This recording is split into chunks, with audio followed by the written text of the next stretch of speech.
Okay, so welcome back. I'm going to show you my first glaze is dried. It warmed up the whole piece. Notice that you can still see the face pretty clear underneath. It just warmed up the temperature ever so slightly from where it was before. Now I'm actually going to add some more layers on top of this, but I'm going to play back and forth with color schematics some and show you some new tricks. So the next thing I need to do is think about this, my color wheel. We've gone over this in the past, but there are different color schemes that you can choose, which is a narrow part of the spectrum. And if we do a narrow part of the spectrum, it typically works out better than using all of the colors. So analogous colors, like if you use colors that are right next to each other, or complementary colors, that's colors that are like opposite. Monochromatic means you're going to stay all with the same color but different values of it. Triadic means that they're equally spaced, like red, yellow, blue, or green, purple, and orange. Secondary triadic.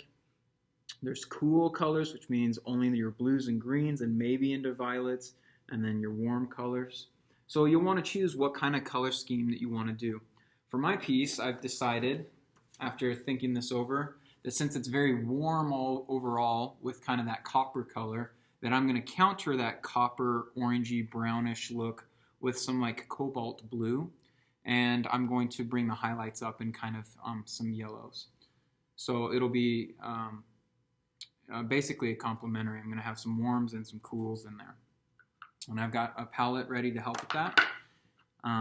You can also still use your grayscale palette on this. But what I'm going to do now is two different things. I'm going to add a second glaze in some areas, but not all over the place. And I'm going to go in and highlight my brightest areas, probably not with a glaze, but just with regular paint. So I'm going to demonstrate that now.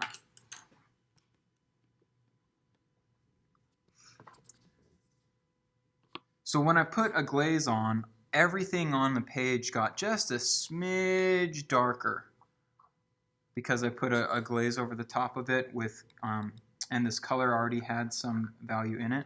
So what I'm going to do now is hit my highlights again. But I'm going to actually not do it in black and white. You could still go back on top and add black and white to it.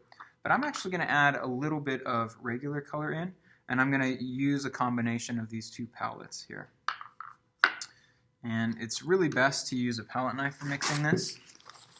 But mostly I'm just going to hit my highlights here, and I'm going to do that with a really light, almost white, but I'm going to add just a little bit of this raw sienna kind of yellowy color into it because I think that'll go well with my copper tone.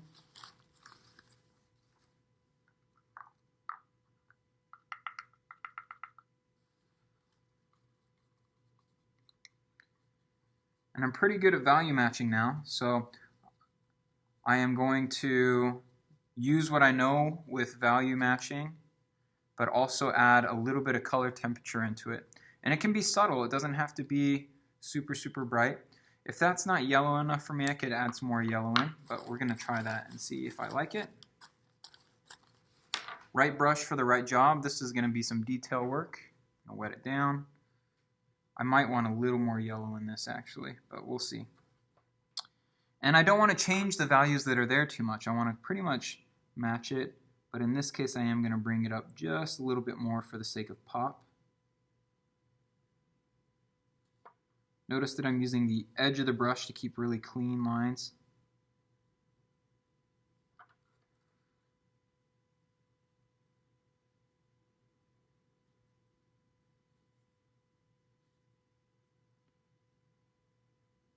My paint's just a little bit runny, so I should probably add a little more paint in it, a little less water.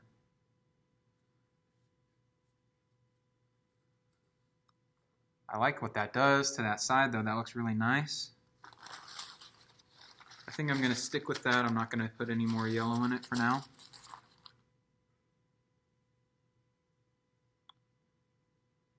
If it looks a little too transparent, I can always add a second coat of that. I'm going to do the same thing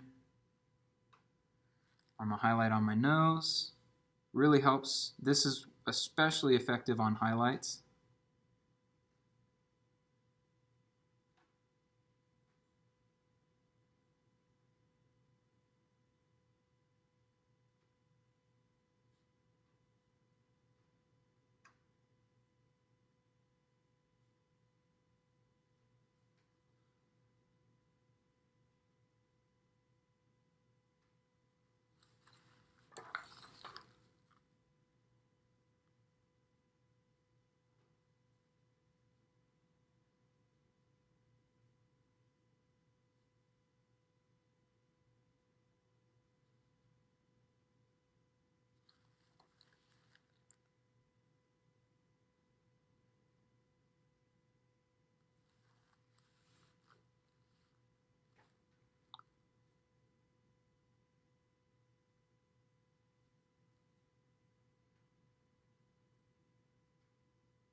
This is very effective for just bringing back my highlights just a little bit that I lost when I put the glaze on.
I keep a paper towel close by in case I'm not satisfied with something.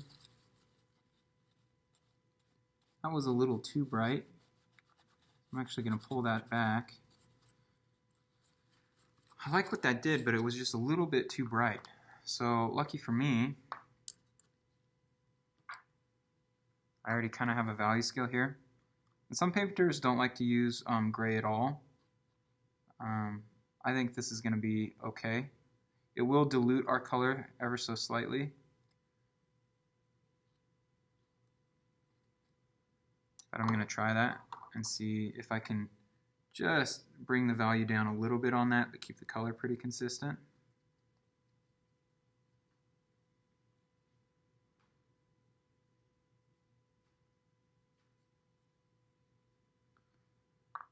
Still just a little bit brighter than I want it to be. Let me try that one more time. And bring the value down just a smidge more.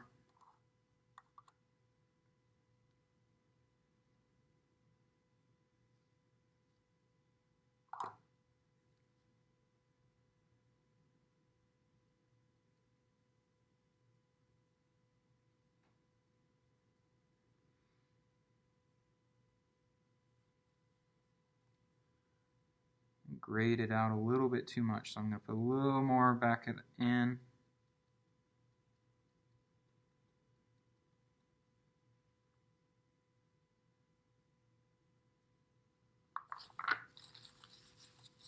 It's better. Still not quite where I want it.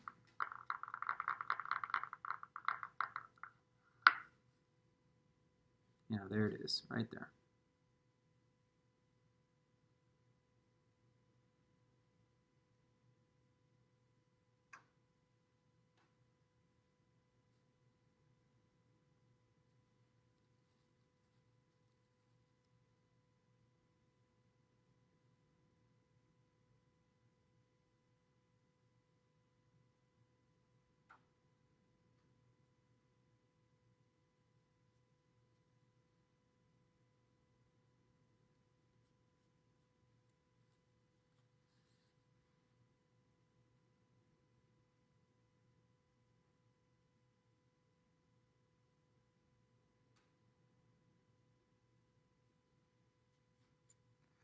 I'm actually glad I had to try that a couple of times so that you could see there's a little bit of trial and error here. And that when I had a paper towel, I could pretty quickly determine whether that was working or not and give it another try. So I'm hitting now not quite my highlight, but my secondary right behind the highlight. It's cooled off slightly.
Okay, the next thing I'm going to do is I want to actually add some cools to this.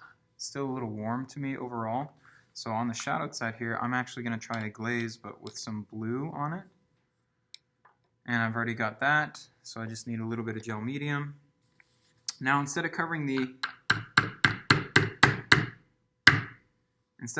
entire area, I'm going to mix up just a little bit here, and I'm going to do some concentrated glaze just in a few small places.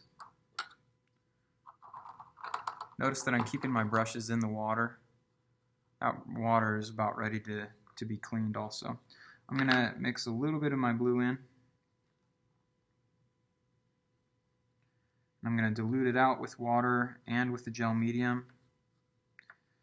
I might add some gray into there because that's pretty bold. I don't want it to be exactly that bold. I'm going to gray it out a little bit.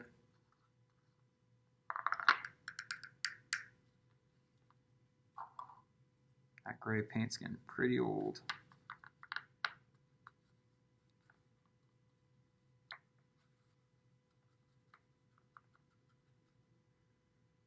I'm going to add a little more blue into that.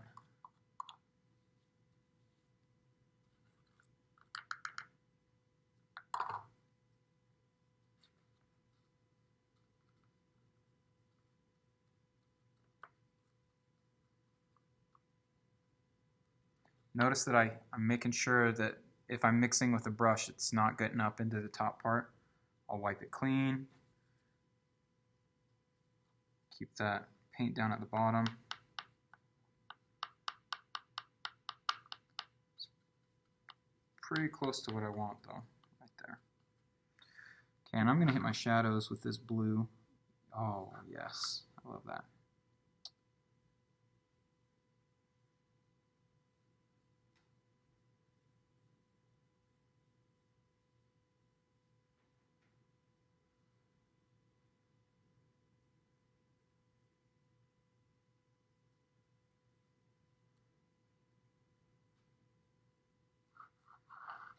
I love that. So I have a warm side, and I'm going to hit the cool side with the cool glaze. I'm really enjoying that blue on top of that gray. That's awesome.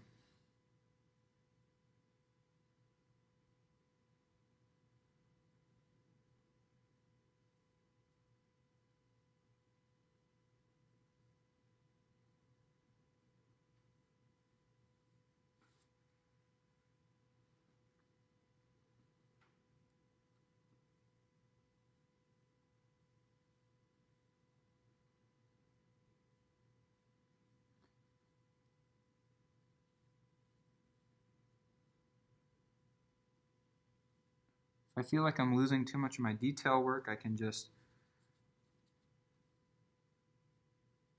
use a paper towel and pull back the glaze that I put on top.